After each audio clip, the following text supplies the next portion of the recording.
The sun had just risen above the distant hills, spreading a soft orange light across the wide, open land. The ranch lay quiet, the kind of quiet that felt deep and old, as if the earth itself was still half asleep. Dust rested on the fence posts, and the air smelled of dry grass and morning wind.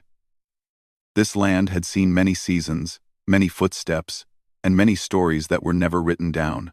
The rancher had lived here most of his life. His days followed a steady rhythm shaped by habit and hard work. He woke before sunrise, checked his animals, walked the fence lines, and listened to the land for signs of trouble.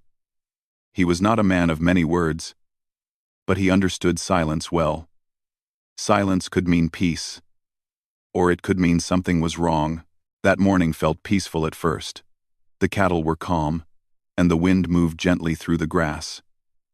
The rancher walked along the edge of his property, heading toward a narrow trail near the rocks. The trail was rarely used, but storms and animals could damage the fence there. He carried simple tools, his boots pressing slow, steady marks into the dirt. As he worked, his thoughts drifted to ordinary things, the coming heat of the day, the repairs still left to do, the way the land seemed to change a little every year, even though it always looked the same. He did not rush. There was no reason to. Then he felt it. A strange feeling crept up his back, the kind that made the hair on his arms lift. It was not a sound. Not exactly. More like the sense that he was no longer alone. The land had taught him to trust that feeling. He stopped walking, listening carefully. The wind moved. A bird called out and flew away. Everything else stayed still. He turned slightly, slow and careful, trying to see without making sudden moves. That was when a voice cut through the quiet. "Easy, don't move." The voice was young, but steady. Soft, yet full of warning. The rancher froze where he stood. His heart beat harder, but he kept his hands open and still. He knew better than to react without thinking. Any sudden movement could make things worse. He glanced sideways and saw her. She stood a short distance away, near a large rock, her body tense like a pulled string. She was young, not more than a teenager, with dark hair tied back and eyes sharp with fear. Dust covered her clothes, and her face showed signs of exhaustion. She looked like she had been walking for a long time. The rancher did not speak right away. He could see she was afraid, and fear made people unpredictable.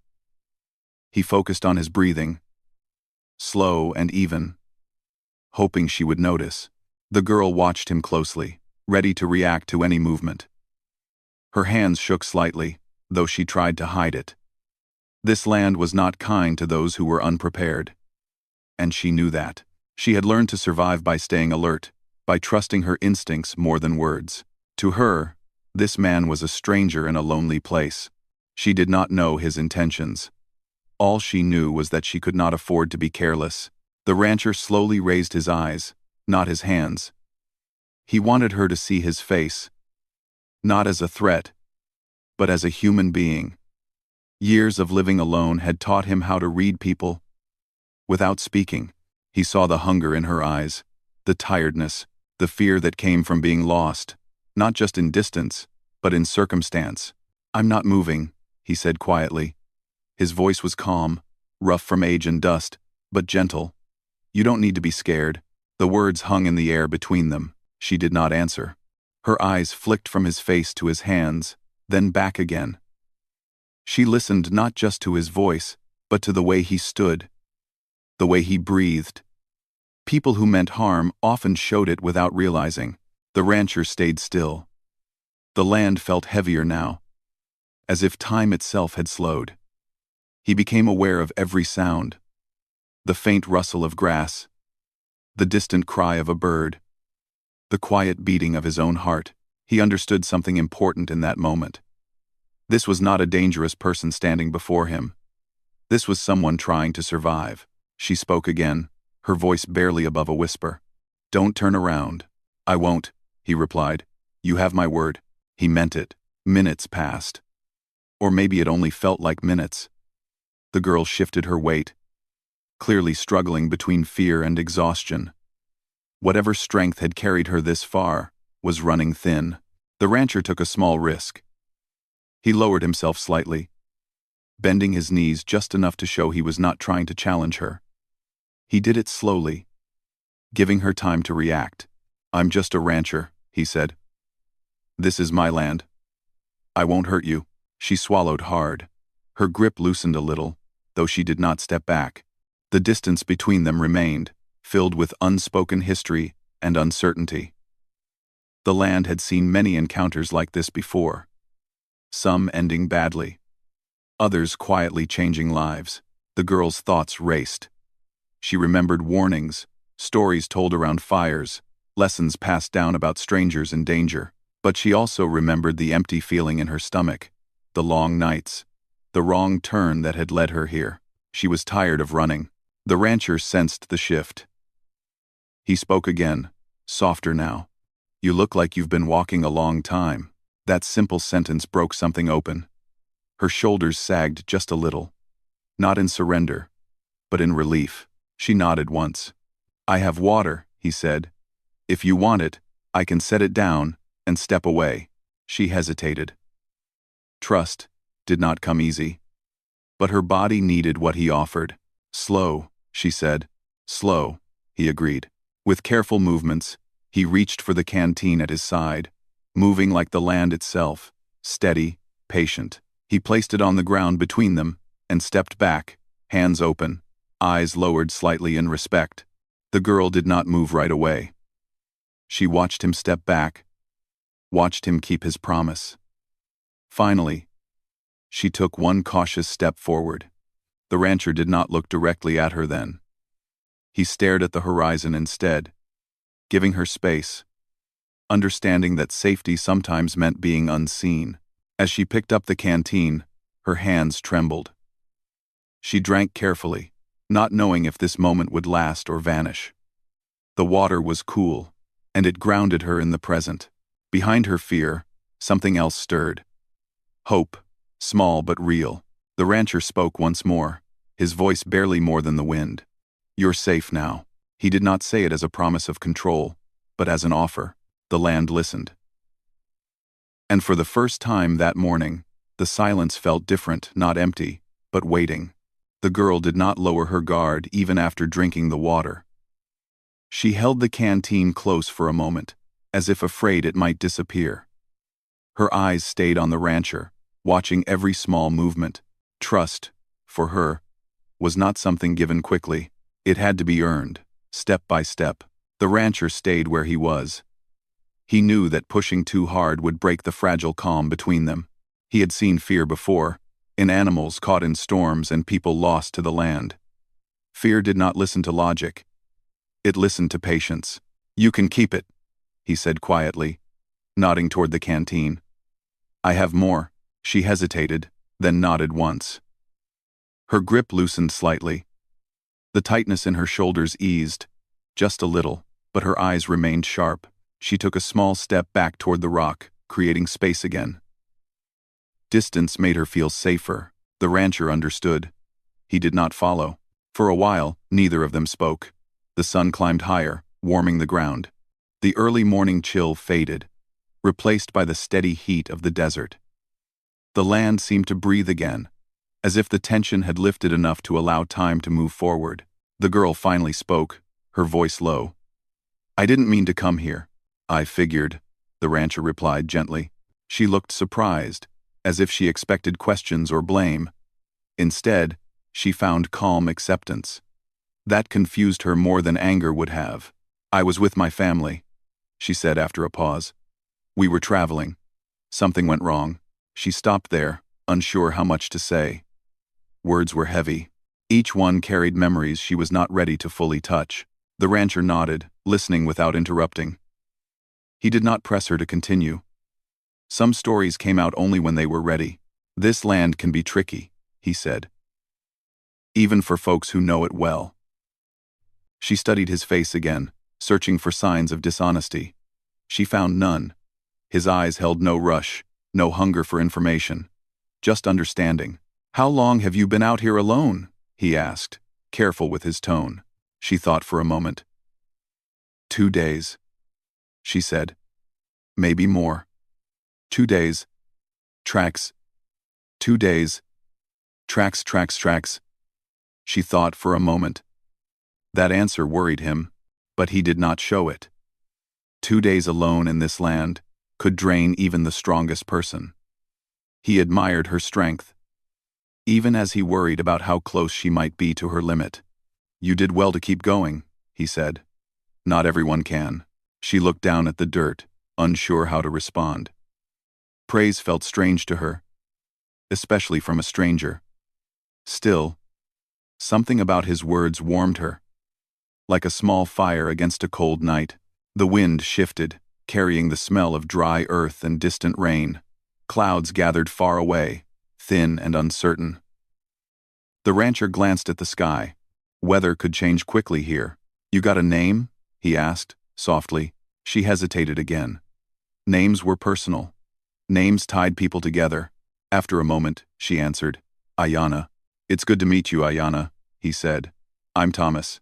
He did not offer his hand. He knew that gesture might feel too forward. Instead, he gave her space and respect. Ayanna shifted her weight, her feet sore from walking. She leaned against the rock, exhaustion finally showing through her careful control. The fear had not disappeared, but it no longer filled every breath. Are you alone out here? She asked. Most days, Thomas replied. The land keeps me company. She glanced around, seeing the wide open space in a new way. Before, it had felt like a threat. Now, it felt quieter. Still powerful, but less cruel. I didn't know where I was going, she admitted. I just kept walking. Thomas nodded. Sometimes, that's all you can do. Her eyes filled slightly, but she blinked the feeling away. She did not want to show weakness.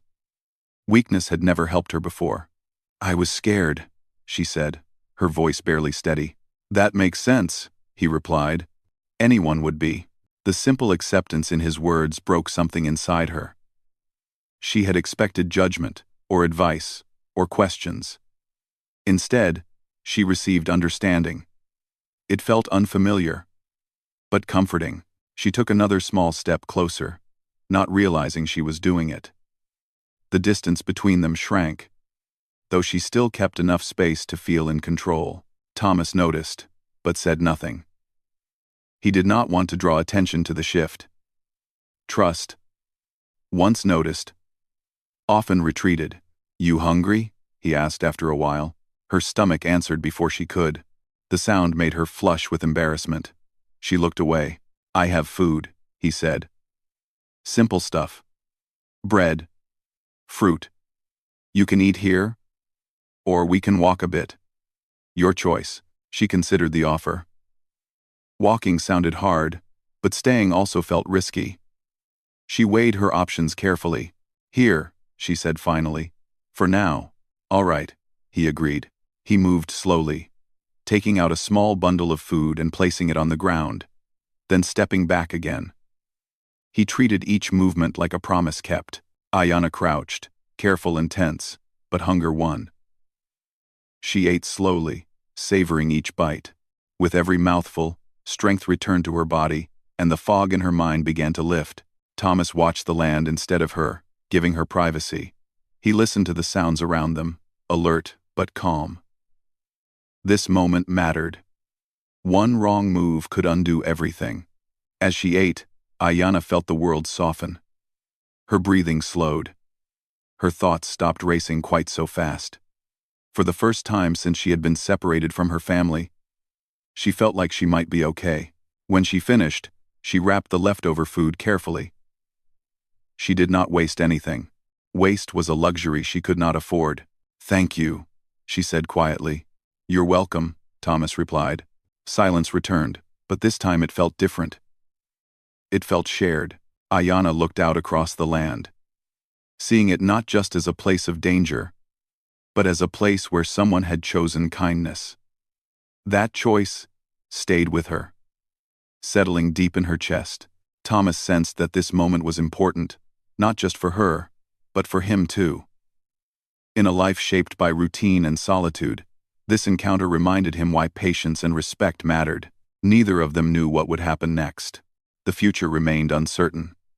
But for now, fear no longer ruled the space between them. The land watched quietly as two strangers, once divided by fear, stood on the edge of something new. An understanding built not on words alone, but on calm actions and shared humanity. The sun was now higher in the sky, and its warmth settled gently over the land. The shadows grew shorter, and the rocks held heat from the morning light. Ayana stood quietly, the empty canteen at her side, her body still tired but no longer shaking. The fear that once filled her chest had softened into caution. Thomas shifted his weight slowly and lowered himself to sit on a flat stone a short distance away. He did it carefully, so she could see every movement. Sitting made him look smaller, less threatening. He rested his hands on his knees and kept his eyes on the ground for a moment, letting the silence speak for him. "You don't have to stay here," he said gently. "But you don't have to run either." Ayana listened closely. His words did not push her in any direction. They left the choice in her hands. That mattered to her more than he could know. She looked at the land again. Before, it had felt endless and confusing. Now, it felt open, like a wide road with many paths. None of them were easy, but at least she was not facing them alone at this moment. "I don't know where to go," she admitted. "That's okay," Thomas replied. "Sometimes knowing where not to go is enough to start." She thought about that. It made sense in a quiet way. She had walked away from danger. That had brought her here. The wind moved through the grass, carrying a low, steady sound. It reminded Ayana of nights spent listening to stories, where the land itself seemed alive. She felt a pull in her chest, a longing for familiarity. "For home. I want to find my family," she said. Her voice trembled just a little. Thomas nodded. "We'll work toward that." The word "we" surprised her. She looked at him again, searching his face. He did not look like someone making promises lightly. He spoke as if helping her was simply the next right thing to do. "How?" she asked. "There are people nearby who know this land well," he explained. "People who can help make sure you get back safely." She did not answer right away. Trust still moved slowly inside her. But she remembered the way he had kept his distance. The way he had offered without forcing. The way he had listened. "I don't want trouble," she said. "You won't find it with me," Thomas replied. "Not today. Not ever." He meant it. Ayana shifted closer to the stone where he sat, still keeping space, but less than before. Her steps were careful, but steady. She was learning to trust not just his words, but the calm way he carried himself. Her legs ached, and her feet burned from long hours of walking. Now that she had stopped, the pain made itself known. She winced slightly, and Thomas noticed. "You should rest," he said. "Just for a bit." She nodded. Sitting down felt like giving in, but she needed it. She lowered herself to the ground, leaning against the rock. The cool stone against her back felt good. They sat like that for a while. Two quiet figures in a wide open space. The silence between them was no longer sharp.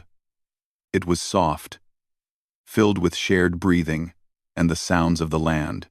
Ayana's thoughts drifted back to the moment she realized she was lost. The wrong turn, the growing panic, the long night under the open sky. She had been strong, but strength had limits. She had come close to giving up. She looked at Thomas again. "Why did you help me?" she asked. He thought about the question before answering. "Because someone once helped me," he said. "And because no one should face fear alone if they don't have to." That answer stayed with her. It felt honest. The clouds in the distance grew thicker, casting moving shadows across the land. Thomas watched them carefully. "Weather might change later," he said. "We should move before it does." Ayana straightened slightly. Moving meant deciding. Deciding meant trusting. "Where?" she asked. "To my ranch first," he said. "It's not far. You can rest properly there. Then, we'll figure out the next steps together." She considered it. A place with shelter and water sounded good. Still, her instincts warned her to be careful. "Will there be other people?" she asked. "Not right now," he answered. "Just me. And my dogs. But they're friendly." She nodded slowly. "Okay," she said. The word felt heavy, but also freeing. She was choosing, not being forced. Thomas stood up slowly, stretching his stiff legs. He waited until she was ready, never turning his back on her without warning. When she stood, he noticed how she swayed slightly and adjusted his pace without saying anything. They began to walk, keeping a comfortable distance. Thomas stayed slightly ahead, letting her see the path and watch his movements. He pointed out uneven ground and loose stones, helping her without touching her. As they walked, he talked about simple things: the land, the animals, the way the seasons changed. His voice was steady and calm, giving her something to focus on besides her thoughts. Ayanna listened, asking small questions now and then. With each step, the fear she carried grew lighter. The land no longer felt like an enemy. It felt like a place she was passing through, not one she was trapped in. The ranch came into view slowly, a small cluster of buildings against the wide sky. It looked ordinary, simple, and real. That alone made it feel safe. As they drew closer, Ayanna felt a strange mix of relief and uncertainty. Crossing into this space felt like crossing a line. But she had already crossed many lines just to survive. Thomas stopped before reaching the gate. "We'll pause here," he said. "You decide when we go further." She appreciated that more than she could say. Ayanna took a deep breath. The air smelled different here: wood, earth, and something warm and steady. She stepped forward. "I'm ready," she said. Thomas nodded and opened the gate slowly. The sound echoed softly in the quiet afternoon. As they walked inside, Ayanna felt a shift inside herself. She was still cautious, still alert, but she was no longer alone. And that made all the difference. Behind them, the land stretched wide and silent, holding the memory of their first meeting. Ahead of them, something new waited, uncertain, but filled with the possibility of safety, understanding, and the beginning of a path back home. The ranch felt quiet in a different way than the open land. The silence here was shaped by walls, fences, and long years of steady living. As Ayanna stepped inside the gate, she slowed her pace, taking everything in. The house stood solid and plain, built to last, not to impress. Nearby, a small shed leaned slightly to one side, and beyond it, the land opened again into fields and pens. Thomas closed the gate behind them, not locking it, just resting it in place. He did not want her to feel trapped. He walked ahead, keeping his movements easy and predictable. Two dogs lifted their heads near the porch, tails wagging slowly as they sensed his presence. "They won't rush you," Thomas said quietly. "They're used to visitors." Ayanna stopped walking. Animals made her nervous, especially when she was already tired. She watched the dogs closely, reading their body language the way she had learned to read the land. They stayed where they were, calm and curious, not pushing closer. "That's okay," she said after a moment. Thomas gave the dogs a soft call, and they lay back down, watching from a distance. That small act of control made Ayanna feel more at ease. It showed her he paid attention, that he cared about how she felt. He led her toward the porch and then stopped again. "You can sit here if you want," he said, pointing to a bench. "Or inside. Your choice." She chose the bench. Fresh air still felt safer. She sat down slowly, her legs trembling now that she no longer had to keep moving. The tiredness came all at once, heavy and deep. Thomas went inside briefly and returned with a blanket and another bottle of water. He placed them near her and stepped back. "It can get cooler later," he said. "Thank you," she replied, her voice softer now. She wrapped the blanket around her shoulders, surprised by how comforting the simple warmth felt. The tension in her body eased a little more. She leaned back against the wall, closing her eyes for just a moment. Thomas did not interrupt. He busied himself nearby, moving tools, feeding the dogs, doing small tasks that needed doing.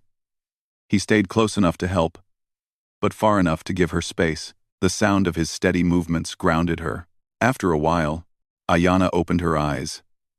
The light had shifted, turning softer, more golden. Time had passed without her noticing. "You can rest," Thomas said gently. "I'll be right here." She nodded. Sleep pulled at her, but she fought it. Sleeping near a stranger still felt risky. "I'll just sit," she said. "That's fine," he replied. They sat in quiet again.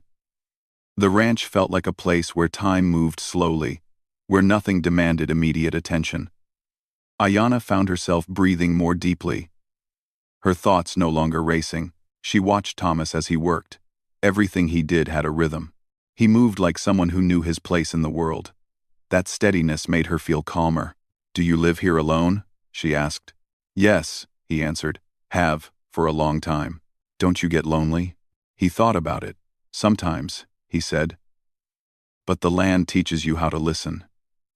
It fills some of the quiet." She considered that. Loneliness, to her, had always felt sharp and painful.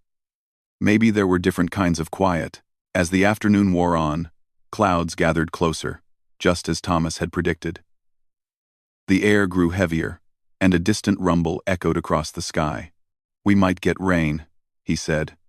"Nothing too strong." Ayana watched the clouds with a mix of worry and fascination. Rain could be dangerous, but it could also be cleansing. "Will it be safe?" she asked. "Yes," he replied. "The house is strong." That word strong settled her nerves. Thomas prepared a simple meal inside and brought a plate out to her. He did not sit too close, but he stayed nearby. "You should eat," he said. She did, slowly at first, then with growing ease. The food tasted better than she expected, warm and filling. With each bite, her body felt more like her own again.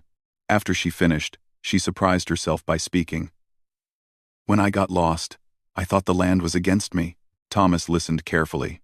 "But now," she continued, "it feels like it led me here." He nodded. "The land doesn't choose sides," he said, "but it teaches." The first drops of rain began to fall, soft and scattered. They tapped gently against the roof, then grew steadier.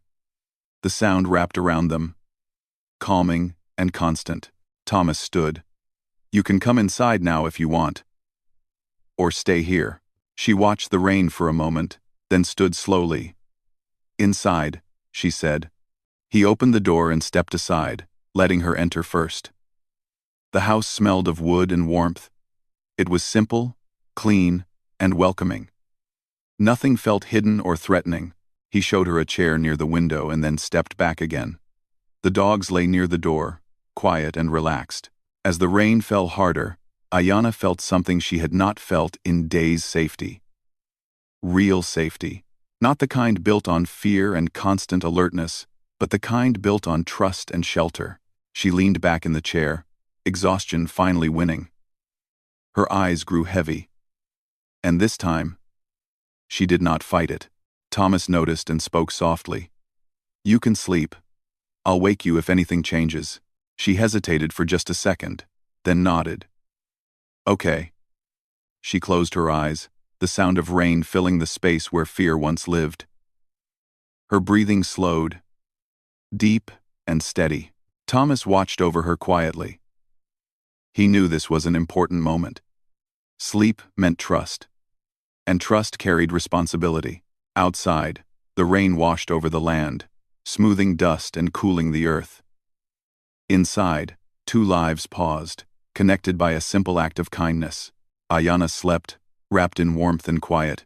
For the first time since she had been separated from her family, her dreams were calm. Thomas sat nearby, listening to the rain and the steady rhythm of her breathing. He did not know how the story would end, but he knew this part mattered. Sometimes, the most important journeys happened not in motion, but in stillness. As the storm passed and the light began to fade, the ranch stood peaceful and strong, and within its walls, fear gave way to rest. and strangers became something closer to allies, bound by respect, patience, and the quiet promise of helping someone find their way home. Morning arrived quietly at the ranch. The rain had washed the land clean, leaving the air cool and fresh. Sunlight slipped through the window, touching the floor in soft lines. Outside, birds called to one another, their voices calm and steady. Ayanna woke slowly. For a moment, she did not remember where she was. Then she felt the blanket around her shoulders and heard the gentle sounds of the ranch. Her body felt lighter than it had in days. The deep tiredness was gone, replaced by a gentle soreness that came from real rest. She opened her eyes and sat up carefully. Thomas was nearby, sitting at the table with a cup in his hands. He looked up when he noticed her moving. "Morning," he said softly. "Morning," she replied. There was no fear in her voice now, only caution, mixed with relief. "Did you sleep all right?" he asked. She nodded. "Yes, thank you." "That's good," he said. "You needed it." He stood and moved slowly, setting a small breakfast on the table, simple food, warm and comforting. He placed it where she could reach it, and stepped back. "Take your time," he said. As she ate, Ayanna looked around the room again. In the daylight, the house felt even safer. Everything had its place. Nothing felt rushed or hidden. It was a home, shaped by years of quiet living. After breakfast, Thomas stepped outside and returned with a small map. He spread it on the table between them. "I made a few calls this morning," he said. "There are people nearby who can help find your family. Folks who understand your community and know how to bring everyone together safely." Ayanna's heart beat faster. This was the moment she had been waiting for, and also the moment she feared. "Will I have to go far?" she asked. "Not today," he replied. "We'll take it one step at a time." She studied the map, though she did not fully understand it. What mattered was his calm voice and the care in his actions. "Will you come with me?" she asked quietly. "Yes," he said without hesitation. "If you want me to." "Vorman," she nodded. "I do." They prepared to leave after the sun rose higher. Thomas packed water, food, and supplies, explaining each step so nothing surprised her. The dogs stayed behind, watching calmly as they walked toward the truck. As they drove, Ayanna watched the land pass by. It looked different now, less threatening, more familiar. She realized that fear had shaped the way she had seen everything before. They reached a small community center by midday. People there greeted Thomas with respect and curiosity. He spoke carefully, sharing only what Ayanna allowed him to share. She noticed how he always looked to her before answering questions. That made her feel strong. Soon, familiar voices reached her ears. Faces she knew appeared through the crowd. Her heart leaped as she saw her family moving toward her. Worry written across their faces. "Ayanna," her mother called. She ran forward, and they held each other tightly. Tears flowed freely now, not from fear, but from relief. Thomas stood back, giving them space. He watched quietly, knowing his role was nearly finished. After some time, Ayanna stepped away and walked back to him. "They found me because of you," she said. "I won't forget that." He shook his head gently. "You found your way," he said. "I just walked a part of it with you." They stood together for a moment longer. Then her family thanked him. Their words filled with respect and gratitude. As the sun began to lower, Thomas returned to his truck. Ayanna watched him go, feeling a mix of sadness and peace. Their paths were parting, but what they had shared would remain. Back at the ranch later that evening, Thomas stepped onto his porch and looked out over the land. Everything was quiet again. The same land, the same sky. But something inside him had changed. He thought about fear, about trust, and about the small choices that shaped lives. He knew that this story would stay with him, like a mark on the soul. Far away, Ayanna looked at the stars with her family. She felt stronger now, carrying proof that kindness could be found even in the most unexpected places. The land remained silent, holding their story gently. a reminder that even brief meetings could leave lasting light behind.